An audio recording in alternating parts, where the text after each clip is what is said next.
Hey, so while I was reminiscing about Noah's notes, I was thinking about how sad it was that the author was officially blacklisted from ever making manga again. And if you don't know what that means, pretty much if you get serialized and your series gets cancelled 3 times, then you are officially banned from making manga again. Or at least in Weekly Shonen Jump. I don't know how it is for other magazines. And that got me thinking, what manga authors were close to this blacklist but went on to make a smash hit? And so, here we are. And without further ado, let's get right into it. So, to start this video off, I'll start with maybe the most widely known author of this phenomena of being almost blacklisted but making a smash hit. It's the author of My Hero Academia, Kohi Hiroshi. He had 2 failed series before My Hero Academia. Those were Omagadoki Zoo and Barrage. Omagadoki Zoo was serialized between June 12, 2010 and April 18th of 2011, but Barrage was way shorter, having serialized between May 21st and September 10th. Omagadoki Zoo was 40 chapters long with 5 volumes in total, and Barrage was just 16 chapters long with 2 volumes. But nearly 2 years after Barrage was axed, Horikoshi started My Hero Academia, which came to a close last year with a total of 432 chapters, which were all collected into 42 volumes, making My Hero Academia the 9th longest Weekly Shonen Jump work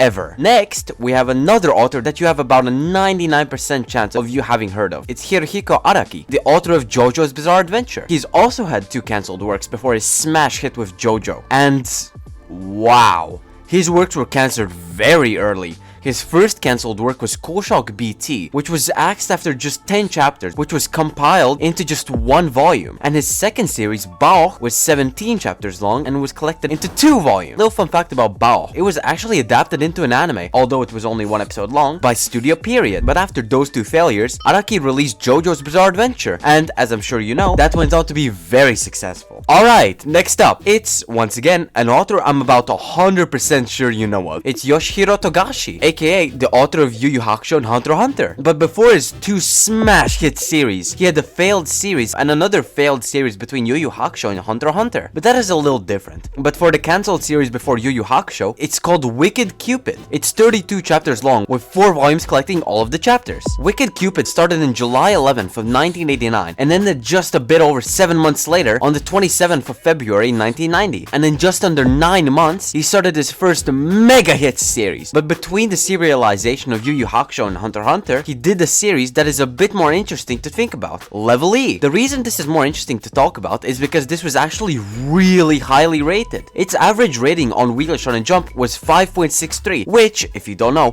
is actually really great. And it also has an anime adaptation 15 years after the manga ended. Level E ended with just 16 chapters, which were collected into 3 volumes. But what's also interesting about Level E is that it was a monthly manga in a weekly magazine. I've only ever seen 1 other manga be monthly in Weekly Shonen Jump, and that's Boruto. Anyways, next up is a cancelled series by an author that went on to reach incredible heights. It's Takubo. Now, to be fair, he only had 1 cancelled series before having his absolute smash hit, Bleach. It was Zombie Powder, which started way back in July 20th of 1999 and ended less than a year later on February 15th of 2000 with just 4 volumes, which collected all 30 chapters and plus 3 extras. And less than a year and a half later, Takubo started Bleach. But Takubo created the initial one-shot for Bleach only just over half a year after Zombie Powder ended. Anyways, the next author on the list is Yana Toboso. And if you don't recognize that name, then you might recognize their hit series Black Butler. She had 3 unsuccessful manga before Black Butler, but one of them, Hana Shonen, was a collaboration between her and 3 other manga authors,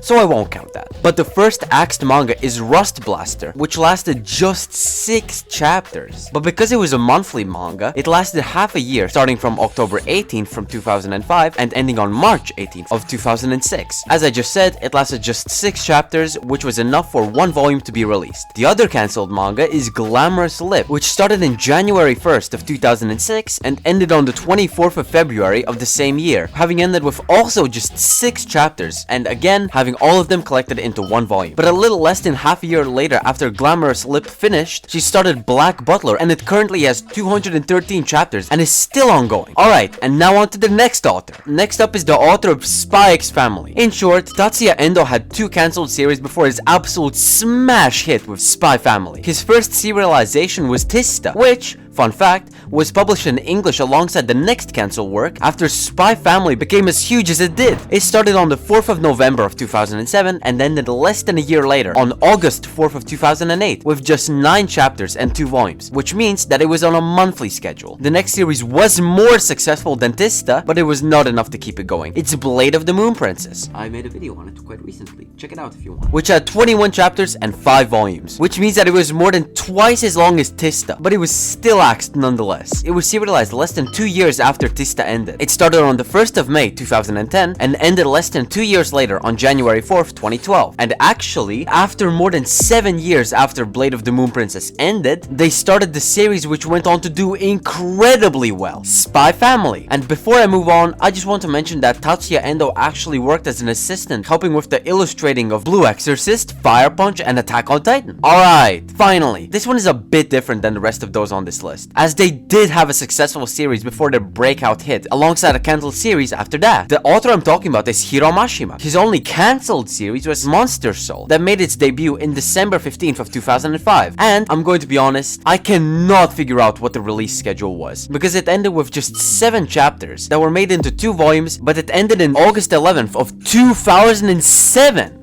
Like, was the release schedule seasonal? Oh yeah, that would actually work. Anyways, the successful series Hiroshima had before Monster Soul was Rave Master. Now, I was going to do a big segment about how it was an underperforming series, but the more I wrote and researched, I realized more and more that it was actually not underperforming. I mean, it was only underperforming if you compare it to his mega hit, Fairy Tail. In fact, Rave Master, according to what I have been able to find, has more sales than Eden Zero. Now, I don't know if that came as a surprise or not to you, but it was sure surprising to me. I was under the impression that Rave Master was kind of like what Undead Unluck was a few months ago. Popular among the people that know it, but not really anything beyond that. I mean, even its anime was cancelled, so there's really not much to work with. Alright, that's it for this video. If you enjoyed, please be sure to like and subscribe, and if you like this video, then I'm sure you'll like the video you see on screen now. And once again, I hope you enjoyed, and I hope to see you next time. See ya!